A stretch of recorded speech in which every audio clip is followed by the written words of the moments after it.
there should be a way to, This meeting is being recorded.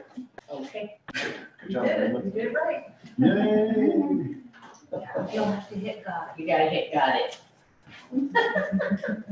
And then there should be a different view so we can actually see all of the attendees Yeah, on the instead of just the top. one. See that?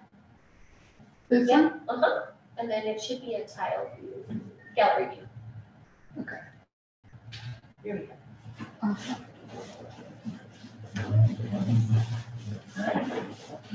Nice picture, huh? Oh, she's muted. I know she is. There's a sign-in sheet right up in the front next to the computer. Hello. Hello.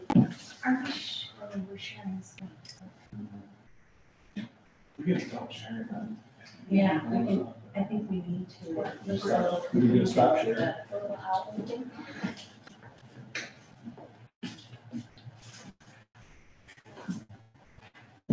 And you can actually. Start recording. Because I always. Thank you for coming. Yeah. Few weeks back? Yeah. Which is a phrase that never existed before. Hard time parking?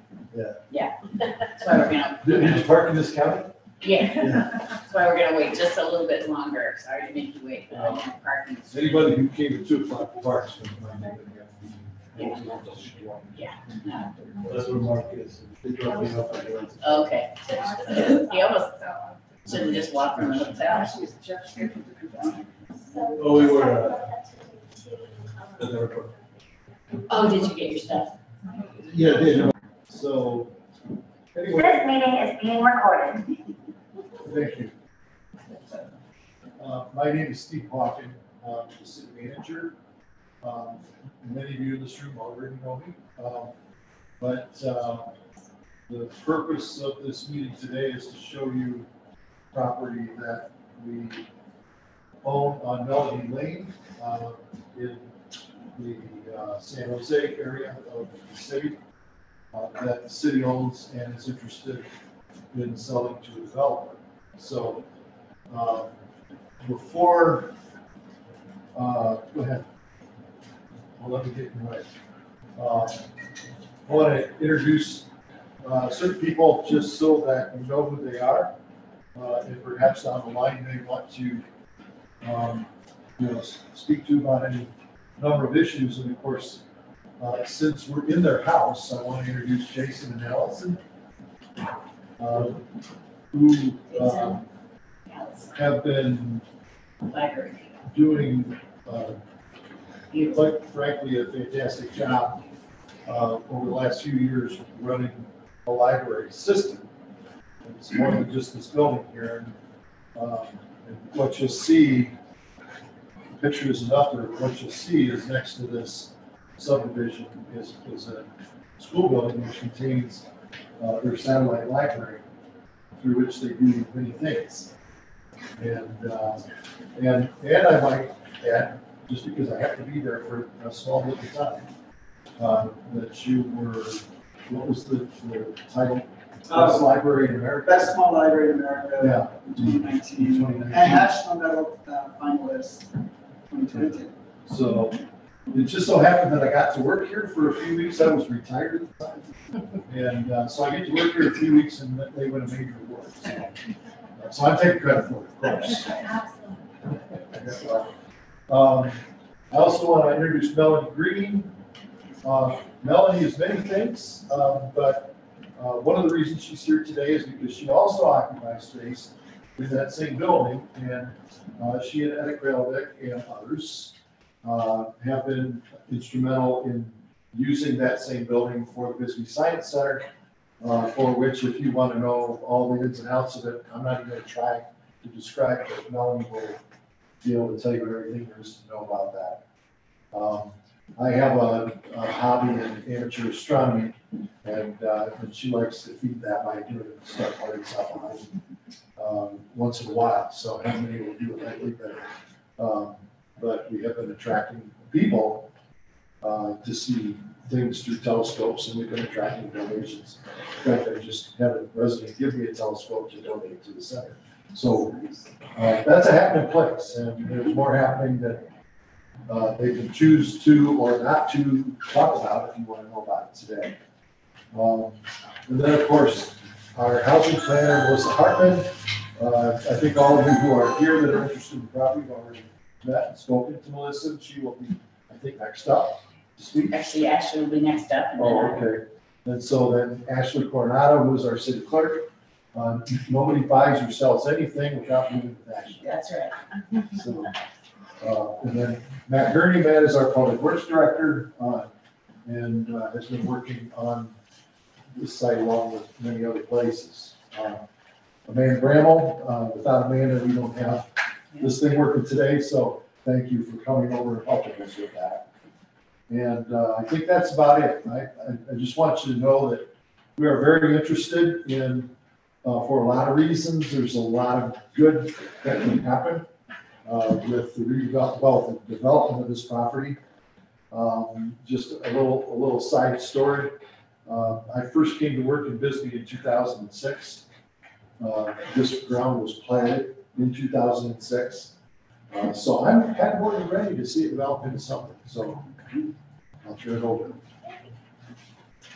So I guess I'm You're right. excited to talk about the Yes. RFP process.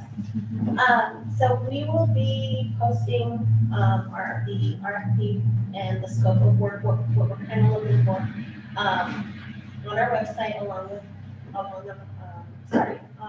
the newspapers, excuse me. And then we will just request all the bids back or your proposals back to us in writing, sealed bids. We won't open them until a set date. I think it's about a 3 or 4 week period turnaround time in which to get the bids back to us. And we will open those publicly, so anybody's welcome to sit in during that. And then we will have some time to review the RFPs on our own and propose whatever project it is to mayor and council for approval. So it's a pretty quick turnaround period. When are you gonna open the RFP process? It looked like we were shooting for April 1st. Right. Yeah. Right, let me say that the appraiser's in town today on this property, which we'd anticipated that be done a little sooner, but like a whole lot of people got a bad cold. As soon as the appraisal comes in, I don't see it delaying us by much. But in fact, we want it to be right around April 1st, and then 4 weeks for decision and negotiation. And then looking towards a final award May 1st. Yeah. So, Hi, I'm Mark Walston with Walston. So just so I'm not confused, so the invite stated there was, I think, 16 lots? But it looks like the plat shows a lot more than that. Yes, and it's 16.7 acres. Okay, maybe I read that wrong, it could be me. And then is the property being sold, or is this a grant trying to develop for low income, just so I can? So the city owns the property right now. Okay. Any city property that we have has to go through a bid and proposal Sure. process. Yeah. So that's what we will ultimately be So doing, it's- is it is- auctioning it's for it, sale. it's for sale, yes, to the highest bidder. And let me tell you, I have right here, the subject property is a 56 lot platted subdivision, that was from 2006. You may not have that, I have some of the I have original. that, it's just too small for me to see. Okay, understood.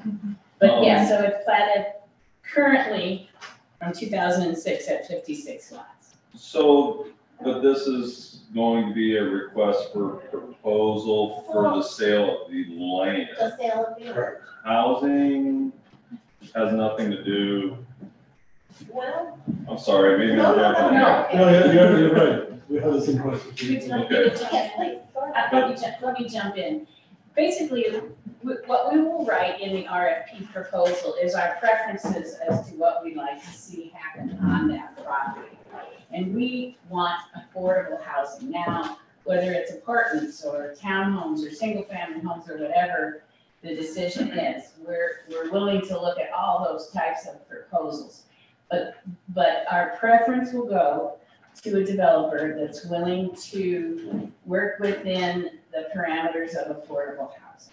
Now, we can't offer any down payment assistance or anything like that. You're not partnering with the city, but there will be some oversight on how we award the contract. Does that help? So, yeah, to some extent, so, Okay. so the developer would submit a proposal to purchase the property and some insight as to what they'd like to do with the property for Correct. low-income housing. Correct. So then the city would, Let me stop you right there. We're gonna say affordable housing and not low-income housing, because I think the connotations are very different, and affordable housing gives a developer a different range in order to build with them. They're not in any federal government parameters.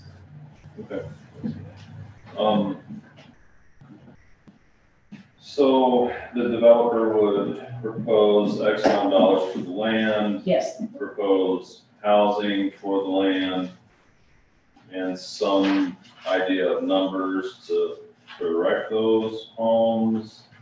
But it's on the developer to follow through with any financing, construction monies to develop, correct. purchase the land, develop the land, and build the homes. And then is there going to be, what would be the right word for it? Any concessions for the properties, for monies later as the property's sold, or is that money gonna be due up front? You know what I mean? So if we, okay, let's say we'll build these homes, if everybody agrees, you know, this is the price we'll pay for the property, can we pay for the property as the homes close and sell? I'm gonna say no, and here's the reason why, okay? I've already sold another piece of property unrelated to this twice in the last 2 years, just to have the buyer back out after a period of time. So same situation. Without putting any money down, Right. right? They had no loss, okay? We wanted to do that to give some, incentive, okay? It turned out the incentive wasn't worth it. And, I'm sitting on a fairly large building over in Warren that I'm babysitting and trying to keep people from analyzing every single day. So we're gonna sell this property, we're gonna take the money, and it's gonna be the developer's concern from that day forward. One other thing that we forgot to mention, is we're gonna hold out one of those lots. Okay. The reason we're gonna do that is because we quite possibly will be able to, have a demonstration home built, there out of, what do we call it? Sustainable building. Thank you, sustainable building materials. And, we don't have a formal, agreement yet because we don't know for sure exactly where we are, but that's gonna be one of the lots that's gonna be up in front off of, Bellevue Lane and on the east side of the entry. And we can put some footage up to show you that. Let me say this, that we are having the property reappraised, but the right developer, I can comfortably say we'll get a hell of a deal on this land. Yeah. That's how much we need the housing. Well- So, Well, making a lot of money is not our concern. Right. We certainly would like to see some return. sure. How do you determine the developer making a proposal? How do you determine when he's proposing, he's going to include in his proposal number of units, tax units, or some kind of master plan schematic or something of that sort? Well, that's really up to them, but yes, they can do all of those things. What happens is once the bids come in and are unsealed, we look them over and typically meet once again with the developer and kind of flush it out a little further so we know where we are. We realize you can't go in and give us a hard and firm exact numbers proposal, but I do believe a developer can come in and say for this many lots, we can do this many homes or apartments or townhomes or whatever the configuration may be. And give some cost estimates, enough for us to analyze the proposal pretty well. Is this better is tied down with this type of situation here? No, I was just gonna say, It's just, it's, imaginary. so, somebody else went through the time and expense to plat the property. If you don't like that plat, you wanna Yeah. replat it, that's fine. That was platted and ran through the county and. That's a recorded plat. Yeah, 2006, I believe. You can either use that, or if you wanna replat it, you're certainly welcome to do that. But then you gotta go through the process. Great question, so thank you. You have a minimum number of units in order to satisfy your requirements for affordable housing. No, not at this time. 16 acres could support 300 units, No, or it can support 50 units. Are these rental properties or sellable property? Does that not matter? I mean, is That's this? up to you Yeah, that's up to to- propose to Okay. us. Okay, so that would be in the RFP or, yeah, That would be in your response. right. So, So you probably want to see rental rates, an idea, I think they're fair for the community or kind of ballpark. I think it's, we don't wanna tie you down No. to it. Well, sure, it's gonna be hard, right? A lot of specific rules and regulations. Obviously, if you wanna use that plat, it's there, if you wanna replat, then we take you through that process. And since it's in the city, it would be with the city. And, it's, right now, that's R1. Residential I've zoning. got it right here. Yeah, so it's zoned R1, so. R1, R3, C1, and C3. So the surrounding land uses are R1, R3, C1, and C3. Yeah, okay, well, that's surrounding land. The subdivision itself is R1. Pretty So, sure it's R1. If you wanted to yes. do It's R1 R1. type development, that's Right. fine. If you wanted to do something that doesn't fit into R1, then you have to, of course, apply for a change in zoning. You gotta take it through planning and zoning commission. Track A and B, just because I can't see what they are, is it track A and B, these larger? I just can't. Did you put that? I'm gonna say, Have a can plat you map? put the, do we have the plat map? I'm assuming that's maybe future I park don't think we have or. it, it's only one on in your. Okay, so, I think Matt flew this morning, Yesterday, yesterday. yeah, I got a video too, if it's one of you. So essentially, everything around the school property is part of that plat. And then there was provision for some Yeah. walking trails in a pocket park. Maybe that's what it is, and I just can't see it. Yeah, I think that's what it is. And, and of course, then what we're sort of envisioning is that that pocket park might be a full gateway into the schoolyard. Right. And, which, there's Yeah, 'cause some there plans is, developing for the schoolyard to turn into some parking lot space as well. there is a pass through between two lots there. And I think at the end of each cul-de-sac, there's a walking path. Yep. Like I said, you can look at that, or you can propose something that's. Yeah. And we Yeah, can that's- request this, and then the appraisal will come along as well, right? Pretty soon, yes, like I said, he's supposed to be working today here in Yeah. town. We anticipate we'll be getting that in time to provide you that information before the Correct. proposals. are due. Yeah, we're gonna flash up a couple of different pictures here that maybe help you.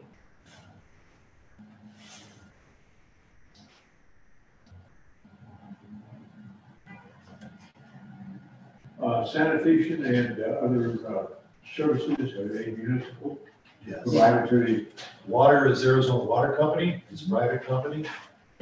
Gas is Southwest Gas. We provide sewer and garbage. Let me Of course, see. APS for. And all that infrastructure would have to be installed, though. Yes. From the outline. Yes. There's no utilities on the site. And the water company was supposed to be here today, they called, they also have a pre-development meeting today. developers meeting, so. So we can do this. I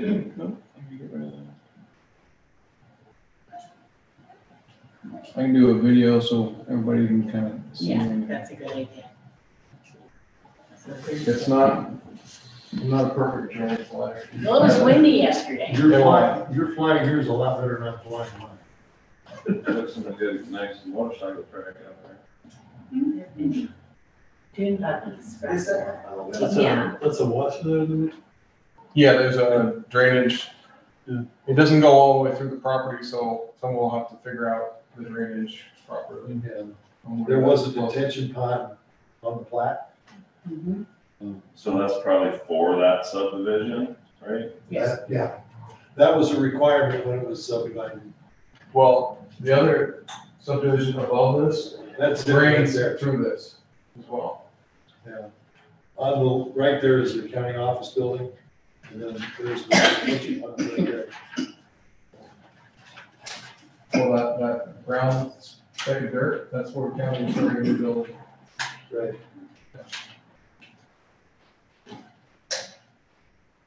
They've got less than 3/4 of employees they had 10 years ago, and got rid of that building.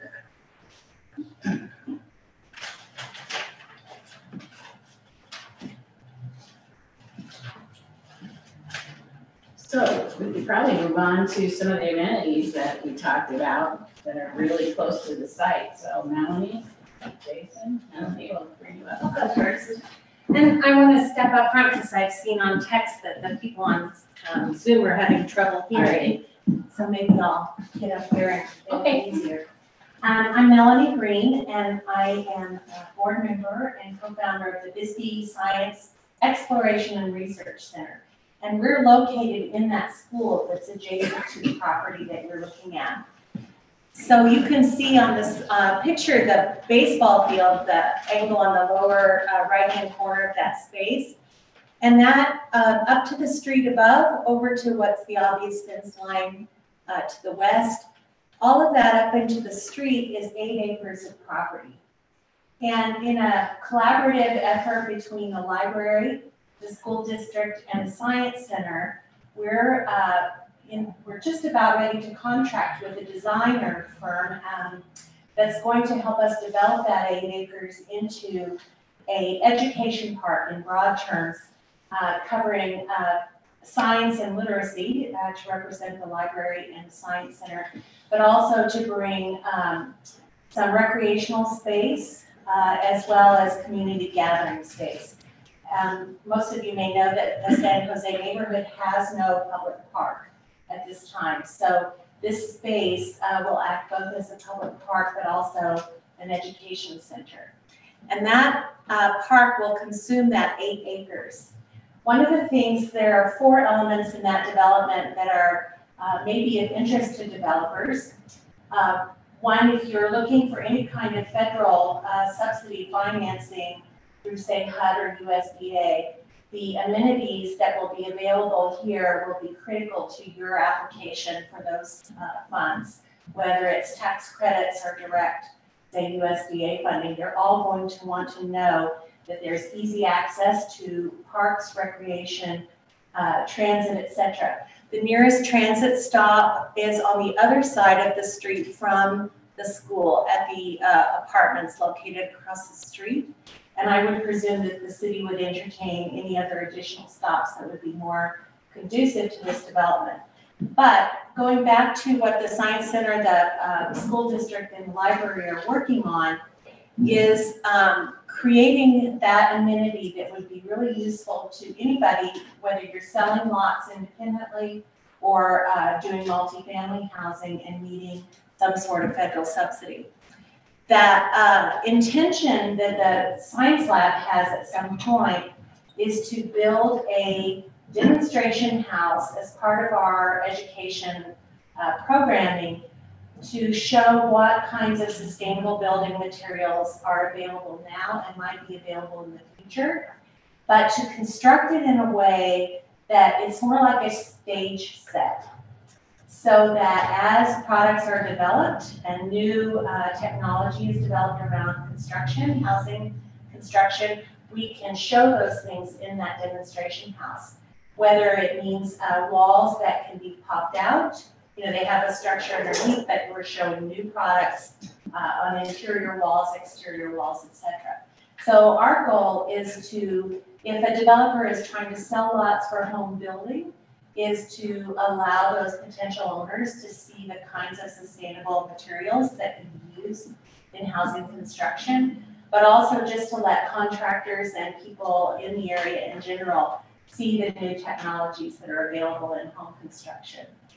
So that's our amenity that we bring to the area. The last thing I would say is part of this backyard park is to demonstrate renewable energy, to demonstrate through field stations renewable energy, hydrology efforts for water catchment, water use, water savings, and to look at different ways that we could affect your neighborhood as a developer. So if we are in a position to develop excess energy through our program, we would like to talk with any developer about showing how that energy could be used, say, in public lighting, you know, low lights to keep that stargazing available, but how those things can be done, and then the energy needed to fund those or to provide those, perhaps we could partner with a developer to make that available. Same with water catchment. We just installed a 16,000 gallon water catchment tank as part of our demonstration site, and we intend to use it to water this 8 acres as we develop it. But it could be that with additional catchment, we could also provide in a partnership some access to water for landscape, general public area landscape efforts that the developer might have in mind. So we're looking to talk with any developer about ideas that you might want to include in your proposal to the city, and talk about ways that we can partner. Thank you. Questions? Yeah. And I said, thank you. Oh, yeah. And I'll just briefly talk about the library services that we have over there. So we've been over in that school there since December of 2018. And we intentionally went into that neighborhood because that is where a lot of Bisbee families live. And we wanted to engage that part of Bisbee because a lot of these people we don't see coming to always be to visit us here, so we actually went to them. And the school district was gracious enough to give us 2 classrooms that we have. It's a mini library, so it has shelf space for everything we have here, which is a really smaller collection. But it's a food service library, so and we resource share Cochise County wide, so things that we don't have, we can take them over there and directly hand them off to our patrons. So it's as if all the libraries in Cochise County were in that one little spot. I mean, that's the potential right there. And so we've been engaging that community for almost 5 years now, and we're super excited about the idea of adding more families with this housing. So and so right, there's actually city amenities right adjacent to that plot. So easy access and a lot of exciting things that are happening and look forward to in the future. Anyone have any questions? Can I add something? Sure. And so what both of these organizations also provide are programs, programming and social, cultural events, educational events. For instance, tomorrow night is the Science Lab Pie in the Sky open house in the library open house from 6 to 8 p.m. So you guys are all welcome to come tomorrow night and see the space in action and how the community engages. So this isn't just a static, library books. It's really a community space with programs and events, and we're just super excited to be able to be so present in this neighborhood. Good.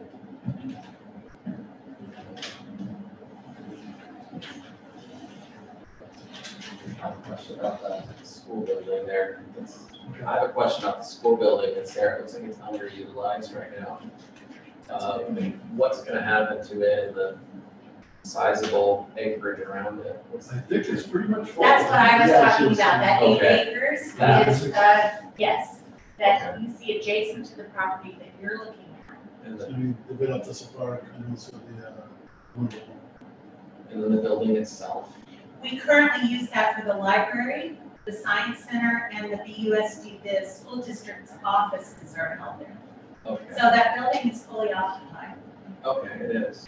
It is. There's a conference room that's available for rent through the school district. There's an open air ramada that the science lab recently got a big grant to redesign. That's also a community space.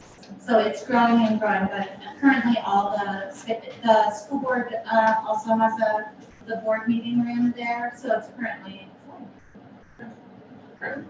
do you know, and it's a get-together, do you know how many units in the apartment across the street? And what's the availability or is it fully booked or? I think it's booked, yeah. It's a wait list. Usually there's a way. Is it wait list? Do you know how many units there are that it's not? Is it 40? What's it called again? Comfort City. Yeah, so it's, there's a waiting list out. Yeah, it's Copper City. Copper City, yeah. So is this a failed development? Is that why it's platted in this way, with cul-de-sacs and all that? Is that a fair statement? Yeah, I wasn't here then. Planned to do one thing, it just didn't pan out?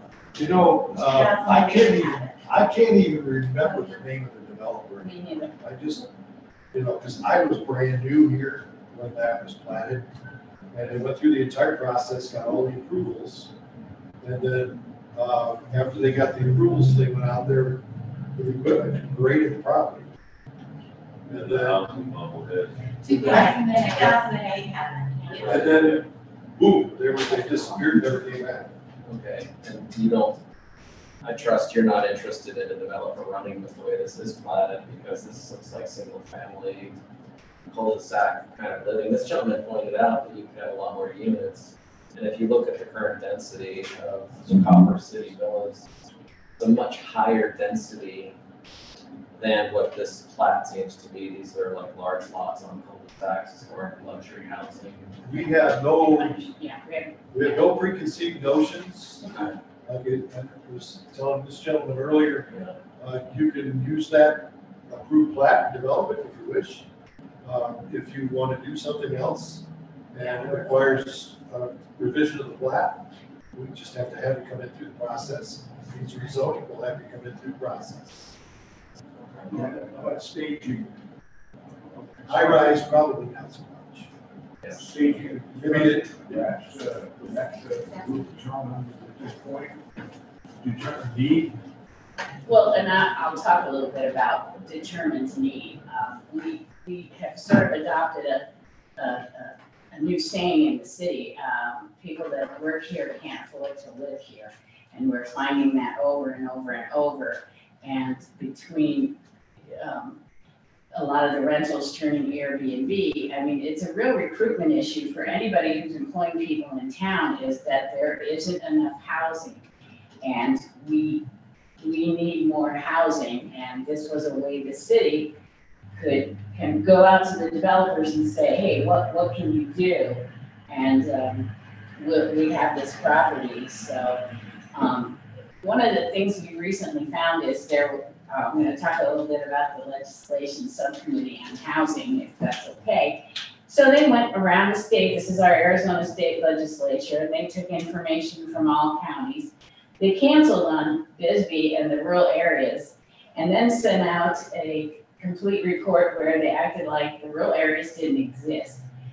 We in particular, Danielle's help, Steve's help, my help, and a lot of people's help, are doing innovative, wonderful projects here for housing. We have something called workforce housing.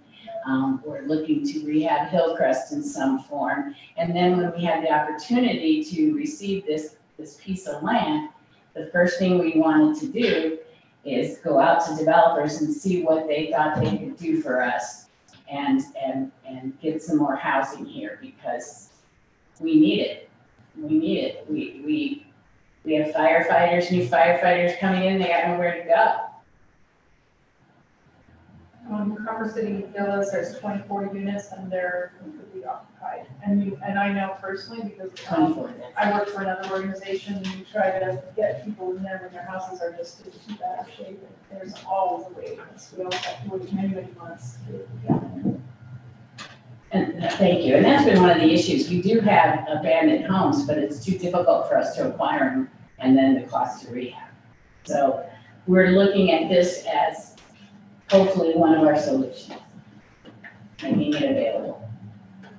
And there's one or two other low-income housing, one near Safeway, that also has a wait list of a year or 2 years. So, you know, these people have been waiting for a very long time to find housing.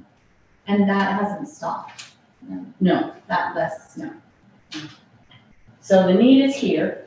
I do believe that there would be purchasers, renters, all types are ready for housing here, so. Anybody have any other questions? Is that, Did I get you? Well, Go I ahead. still think it's a crapshoot for the developer to determine the density, number of units, and then make a purchase of the property with that foregone conclusion. I don't believe they can develop the whole damn project in one process. I would suspect it's gonna look at staging it and building as the need reinforces. I don't believe that you're going to, I mean, are you gonna go 300 units on that project? I agree with him. There's no demand for 300 units. Our intent is to let the developer suggest that to us. We are not opposed to staging it in at all. I'm bringing it up because I know damn well that's the way we're thinking. Of course, but that is not a deterrent for us at this point. So what would be the deterrent? To buy it and leave it sit. For what time? I mean, it may need a certain time, 5 years. 5 years is Right, I mean, I don't know, Yeah. I don't know, but to not do anything, The housing problem is now. yes. So Is there, so affordable housing, is there a huge inventory out there, or is that, so like we look at, Right. you know, a month's worth of inventory versus 15 months for, you know, versus 10. right now, the inventory for And this working would be like class, MLS, you know. working class people, the inventory is 0. And if you look on Zillow or Realtor.com, how many houses are listed right now? Maybe Throughout the town, 8. 60. more than that, but a lot of them are just incredibly overpriced and over. Right, there's working, I mean, there's median house Right. price range, and One then up there's all the on stuff for that's 325,000 doesn't have a workforce. Right. Yeah, it's So- mostly the high-end housing that's available, and then also there's, really people trying to move their dilapidated houses, but they still want, you know, quite a bit of, not tons, but still too much for the amount that it's going to cost to rehab them.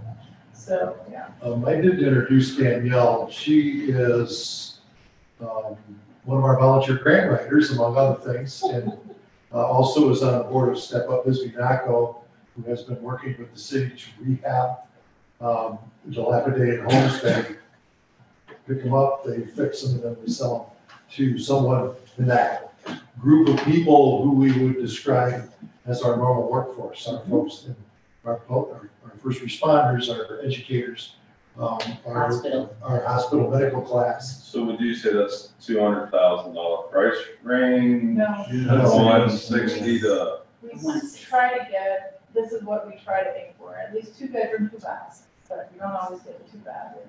But, and they usually goes, on average, between 100 and 150. for a 2-bedroom, 1 bathroom. Yeah, about 1,000 plus square feet and, the yard. There's one right now that's for sale at what, 110? 110. Yeah, we- Like in Warren even, so, But that's yeah. that's a 1 bathroom. Yeah, so that's only 700 square foot, so. Well, in Bisbee, the median household income in 2020 was 24,400. That's median. And so often with subsidies for development, they're looking, what federal sources call affordable is anywhere from 120% of median income down. So you're looking to, and then when you look at approximately 30 to 35% of annual income going toward housing cost, you can kind of get your for sale figure or your rent figure. I did a project in Sierra Vista with a tax credit. And so we brought those homes in between 155 and 170, depending on the number of bedrooms. And so, well, railroad, I don't know if you know. Yeah, that was a low income housing tax credit project, that was pretty successful. And, we were able to sell them at that one. They're all full. They're all full. Yeah. I mean, by affordable housing with the numbers that she gave, that's just the calculation, but the affordable is, 720 payment a month, which is about, at this rate, is about 120 price for the sale. That's to be qualified for affordable housing and grants and everything. 120,000 per Yeah. unit. Per unit. So that's Everybody's flat at the same. Yeah. Right. I mean, I'm sure they can do more calculations. This is really quick. At current standards for affordable housing, you said 20,000. Well, and these subsidies also, depending on what they are, can allow mixed income. So you can develop properties at market rate and then properties that are below market rate to address the affordable housing element. They don't all have to be. But I think and I can't speak for the city, but I suppose that the more affordable housing offered in your proposal, the better it would be looked upon. Let's say someone had a great looking proposal, and then you sell it to them. Now what if they put in a, whatever, like $1 million house that you crazy truck? We wouldn't accept. What if they said, Right after the sale, what did they change? After the sale. are there any teeth? Because it seems like the city, the only thing they can do is be hard to deal with after that. I mean, you could probably attach something to the title or to, some kind of deed restriction, but then you're tying everybody's hands too, then it's like, if I don't have an house, this isn't working out, and people want $1 million houses, right? Right. And I gotta recoup my money or whatever, so that, it just gets really I think the problem is that what you're saying is that the developer is holding the bag. oh yeah. The city's not holding the bag. Once the Not at deal's all. done, the developer's gotta get out intact. Whatever that path is out. It's not even necessarily about stacking the money higher and higher. It's sometimes it's about getting out. Getting it back. Yeah, getting that hole. And the city's gonna be out of the picture at that point, but they're gonna hold you to that standard, but if you at least recoup your money, things are going south. To me, that's the risk with this You're right. entire project, is that's your one major risk, because if you have enough cash to sit back and wait for things for a better day, if you're honest with the city, then I think, that's what we're all here for. And I think the other part of that is the more, so, we want affordable housing, the city would like to see affordable housing and would like to work the price of the land, but the more recharge water, the more, the county's probably gonna give some leeway to, expediting this, making things move forward and help out in the process. But the more attached to this land, other things are, the developer now is just getting more, so there's gotta be, I'm just throwing out what I'm thinking. So what I'm hearing you saying is that with, the developer doesn't want to have to. That And much. that means like one of the last being, a show home for, and something that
They're the minimum, okay? And so usually when somebody comes to me and friendly to developers, then I know that numbers are. We will be friendly to you to the extent humanly possible in terms of developing within, and you can see there's a lot of neighborhood around this site that's already developed. And to the degree that it blends with that, that's kind of a standard. And to the degree that we can help you make something happen without putting undue expense on your development, but at the same time, we all know you gotta put in sewer, water, gas, and power.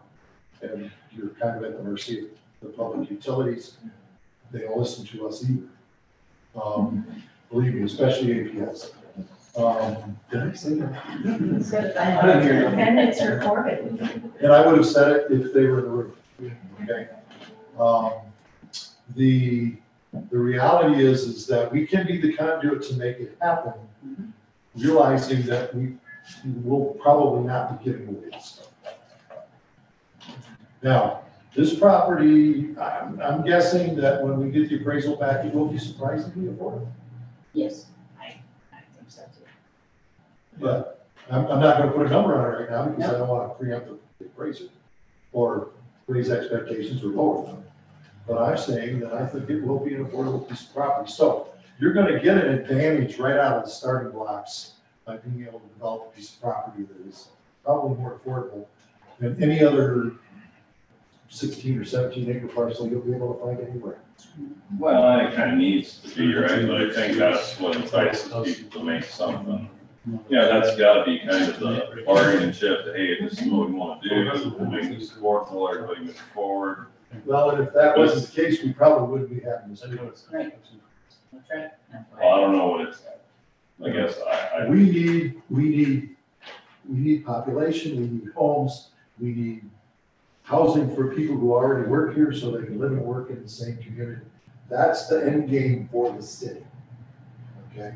Making money selling a piece of property is not the end game for the city. No, well, you collect taxes on it, right? City needs revenue. Surprisingly little. That's why no one makes enough money around here, it's just not enough revenue, that's the bigger, but that's not the point of our meeting today. Yeah, no, it's not the That's a- responsibility. Now, if you want to have a meeting on social economics, then that's a Yeah, different we'll thing. be happy to do that, yeah. I mean, it helps the developer, good price on land, city gets tax dollars, it all just, and people get homes. There you go. Is the city expecting to be paid out on what the valuation of the land is? We haven't really Well, determined. once we get that appraisal, we'll determine what our, We have to- What your. we're gonna set a minimum price. Oh, you said it, okay. We're not sure what it's gonna be until we know. So to return to one of the original questions, you've had developers, yeah, we'll do this, we'll make it happen, we'll pay it later. Is there an option of non-refundable 10% down or X amount of dollars down? If they back out, they lose it. Again, I don't know what the property's worth. I don't know if it's Right. 100,000 or 800,000 or however. So that lessens, again, that just makes it more enticing for somebody to come in, Depends on the structure all package that. that you present to the city. Okay. Okay. Where we've been burned in the past is on low income housing tax credit projects. Not subsidized. Because low income housing tax credit projects only come around on June 1st of every year. And if I have somebody that makes me an offer in January, and I have to wait till June, and then they don't get the tax credits, then I'm Yeah, you screwed. just burn, I'm yeah. screwed for another 12 months. Where No, all we can do is try again, there's no guarantees. And, we have sat and talked directly with the Department of Housing about that issue because in the last couple of years, they've allowed one rural housing tax credit project, one in the entire state. Yeah, you can write it. Right? No. Well, and she has. Well, I mean, you can write them all day, but if But there's that don't only mean you're one, gonna- that's not enough to cover a state. And remember, there's 91 cities and towns in the state of Arizona, and only a dozen of them are big. The rest of us are small and rural. Right. So there's a lot of there's technically more competition in the rural areas than there is in the urban areas. That's exactly right. Yeah, there's a big, yeah, that's right. Now, having said all that, should a developer decide to do some single-family homes, we would do our best to connect with the state for any type of down payment assistance or things such as that. That is in our realm to do, to help somebody get some down payment assistance or enlist a nonprofit and work with them. Yeah, yes, that part. We're getting good at that. Yeah, exactly. It took a while, but yeah. And the last time we talked to the big head honchos at the state, they lit up like Christmas trees when we said the possibility of some single family homes. So there's other ways they can help us besides the tax credits, I guess is what we would not be opposed to putting those pieces together for a developer. Like the gentleman said earlier, maybe it's a phase thing. Yes. Maybe even that, I don't want to give away up my thoughts 100%, but maybe you phase it out over 3 phases and that's, Right. Understood. possible. Yeah. Okay. That's a good way to do it, because then you get the temperature for the market along the way. It takes a chunk off the city. Yeah. And it's a big enough piece of property where, you know, you can mix and match.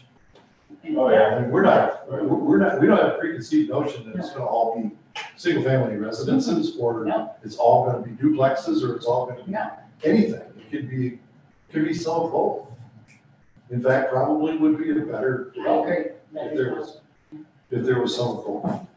Because I can tell you that, one of the things that's really working well for us right now is, what do we call it? The, owner occupied rehab, Owner occupied, homeowner occupied rehab program. which is a federal CDBG project that we just qualified 10 homes in the Saginaw subdivision with. And that's gonna have in addition to the 3 homes that we've rebuilt and sold 2 homes in Saginaw for workforce housing. The 3rd one's under construction right now. And we're gonna be doing 10 owner occupied rehabs. I see where maybe. You're gonna start to see material improvement in how Saginaw looks moving forward. And I think we've all seen, and we saw it a little bit earlier on in Saginaw, also in Bakerville when we paved those streets. That gives people incentive to go out and do some work on their homes. And sometimes you'll get somebody who may not qualify for one of these federal aid programs, will go out and actually do it because the next door neighbor did it. And it does have a tendency to. So we're not opposed, as I said again, to working with the government for different types of subsidies for programs. Yeah, we're all about being inventive because I don't think you're gonna be able to do it in Bisbee unless you're a little bit. Right. Well, if you're looking at even a few tens of units there, if they're a couple $100,000 each to put in, you're talking about millions of dollars. Like the cost of the land becomes negligible. At that point, I'm assuming. Yep. You're talking That's about. the only cost I can control. Exactly, no, I understand that, I'm saying, so it's gonna have to be, unless some developers can commit with 10 to 20 million cash to do it all at once, then it's totally gotta be staged. And we're We have okay to with that. try that. I think we always knew it would need to be staged because we're real. And yeah, just. Yeah, no one's gonna walk in and say, oh, man, there's 55 houses. Yeah, And, you know, D.R. Horton's not coming to town. no. That much I can guarantee. They would be, you know, the production builders would be, the only kind I can think of that would just go and drop 50 houses down. Somebody else is gonna have to stage. Yeah. What if a developer acted as like a wholesaler, and sold parts of it off to other people, because it's a big project to take one out just as well. But it might give you guys what you're trying to do, it's an ineffective multiple developers. Well, and, you know, all we would need is sufficient guarantee that if you're gonna take 10 lots and you're gonna sell it to him to develop 10 homes on, next to the 10 homes you're developing, we're gonna expect him to live under the same standards that we have. Yeah. That might be a little more. Anybody got any more questions or comments? Anybody on, I don't know, they were, oh, okay. Good idea. Did we bore them to death? I don't think they heard much of the board session. Where the microphone is. Was there any, and I don't mean to be rude, No, thanks, everyone, felt I gotta get to another. no, please, I appreciate you coming and your questions a lot. Well, you're not being rude. Well, we working through. Making money, my brother, don't let it. So there'll be some more information or a follow-up, or do we just contact you two, or are we waiting for the appraisal? We're gonna wait for the appraisal. Okay. I'm gonna wait, did you sign in? I did. Fine. Sure, my email. Then I have your email. If you have any questions, That's what I was thinking. I'll send, I'll copy you an email, so if you need anything else answered, you can start. Thank you for coming. Thank you, thanks everyone. Have a good day. I've got cards, if anybody wants to talk to the sign slab about the cards. And I have business cards up there too, so.